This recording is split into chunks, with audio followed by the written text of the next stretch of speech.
Before talking about this next topic, unless you've been in a cave somewhere, we had some national news made in Buffalo last week, Thursday, when Faith No More played here. They did a show at the University of Buffalo. About 1,000 people attended, and then went out to Impacts for a little party out there. And it's been all over the news, the local news, local television. It's been picked up by radio stations across the country. MTV News talked about it all weekend long. It was in USA Today on Monday, and nobody has had a chance to talk to the band members about exactly what happened here in Buffalo last Thursday until now. I taped an interview yesterday with Billy Gould, who is the bass player for Faith No More. Basically what happened was the band's lead singer, Mike Patton, was accused of, and I wasn't there and didn't see it, so I can't say it happened, but he was accused of performing lewd acts on stage, like mooning and putting microphones in strange places and things like that. So we decided we were going to go ahead and let the band give their version of what happened and why it happened, and here's the interview we taped yesterday with Billy Gould, bass player for Faith No More. With me on the line here, Billy Gould, bass player for Faith No More. Billy, how you doing? Not too bad. How about you? Pretty good. Haven't had a chance to talk to you since you were here with Guns N' Roses. Right. How's the tour been going since then? It's been going really good, actually. We've been having a good time. Now, you guys pulled into Buffalo Thursday, I guess it was, and did a show out at the University of Buffalo. How was that show? That was cool. It was a lot of fun. And I guess you had over 1,000 people out for that. Yeah. From what I understand. And then decided you were going to take the bus and go over to another radio station's anniversary party. That's right. And from there, it's history as far as the people in Buffalo are concerned. You guys are legends now. I wanted to get some of your impressions about, first of all, how the party went and what made you guys even decide to go and play at it. Well, what's interesting, we were invited just to come by and hang out, and we were there, and we were having a pretty good time, and we decided, what the hell, they asked us if we wanted to jam, we were welcome to, and we looked at each other and smiled and said, sure, and decided, the party was going a little slow, it was mellow, and, maybe we were all pumped up from the show before. We decided, we'd play a pretty heavy song and, wake everybody up. And that's kind of what happened. So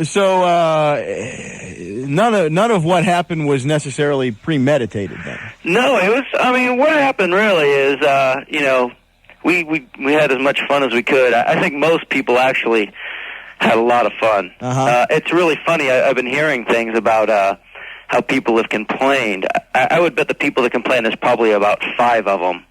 And I wouldn't even have expected that because, it was a rock and roll party and it was a rock and roll crowd. And, that kind of thing, to complain about the stuff that we did, if anything, we made everybody laugh and stuff. That kind of goes back to, the 50s or something, Uh-huh. It's a really strange thing. I've just been hearing about, how people were offended at this party, and it's ridiculous. Well, I don't know if you're aware of it, but it made the USA Today and MTV News and what have you. That was really funny. The word spread around quickly because the next day we played in Connecticut in this little school called Yukon, which is way out in the middle of nowhere, and everybody knew about it over there already. Uh-huh. 12 hours later or something. Had the band ever done anything like that on stage before? Not literally that, but we do it whatever it takes, to get people motivated. Uh-huh. Or get ourselves motivated. That's about the best way I can put it. I don't know, reducing it to certain acts that happen is kind of insignificant.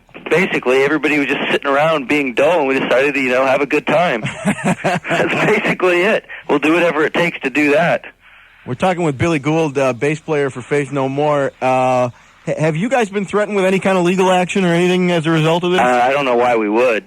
I don't think we really did anything. Some of the reports that we got here were that Mike Patton threw up on stage and he received some stitches as a result of all this. Well, actually, that's funny. If anybody got hurt or damaged or needs to sue, it's probably Patton himself because a couple redneck guys in front, I guess, were a couple homophobic rednecks, if I might qualify.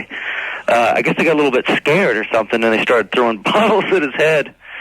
And so, yeah, he could have used some stitches, definitely. But there was no hard feelings or anything. We knew what we were getting into. Right. So when's the next time we can expect you to come back to Buffalo? I don't know, whenever, as soon as possible. After the whole thing happened, we hung out at the party for a while and had a couple drinks, it was actually a pretty good time. Uh-huh. And I think most people there had a great time, and I had a great time. The vomit thing isn't true. The vomit thing, by the way, yeah. Also, some newspaper reports had you guys stage diving and doing lewd things with guitars. Is that true? I didn't do anything lewd with my guitar. I think there was a couple stage diving incidents, but that's nothing new. We stage dive all the time anyway. Let me ask you a question, if I could, Billy, about what this is going to do to either help or hurt the band, if anything at all. Well, after this thing has happened, we've been advised, actually, by certain people to exploit the hell out of this issue. You gotta love and get honesty. as much press as we can, you know. But I don't think we're really that interested in doing that, and mostly it's because it wasn't that big of a deal. And second of all is, you know, I don't really want to be known for, you know, I mean, this band has a lot of fun, but we don't want to be known for, like, stage antics like the circus or something. Right. We're a band, you know, we play music. But, you know, we have fun because, you know, we like to do what we do. But, you know, you don't want to start, you know, parading that around, and people start thinking of you as an attitude and not even as a musical group, you know? Hey, I heard... But, I mean, if we did exploit the issue, which we could very easily, I think that we could get a lot of mileage out of it. No doubt. I heard that the equipment you used actually wasn't yours and belonged to the Poor Boys, and... Yeah, they were pretty cool about it, but, you know, nothing got broken or anything either, I don't think, except maybe a mic stand. But they were pretty cool to let us use their gear. And we use the term use their equipment loosely, actually. Well, yeah. All right. Well, hey, listen, I appreciate you calling us and taking the time. Cool, yeah. Is there anything else the band wants to say to Buffalo while I got you on the air? Yeah, wait till next time. Oh, man. And also, I guess the only thing I'd like to say to Buffalo is, these nasty people here who really do not like to have anybody have a good time, I think that these people should be shut down and avoided at all costs. I just can't believe that in a rock and roll show people would be offended with what went on. It just blows my mind. But you know what? Who's to say? You know, I guess everybody's got their own opinion. I'm just going to ask this one more question about it, and then I'll drop it. Sure. Could it be that you didn't have as good a view of things as the crowd did because you were maybe had a different angle? Or are you very aware of what happened? Just discussing with my band members what happened. I mean, just to make sure I got every detail in case I missed something, it wasn't that big of a deal. Uh-huh. It really wasn't that big of a deal.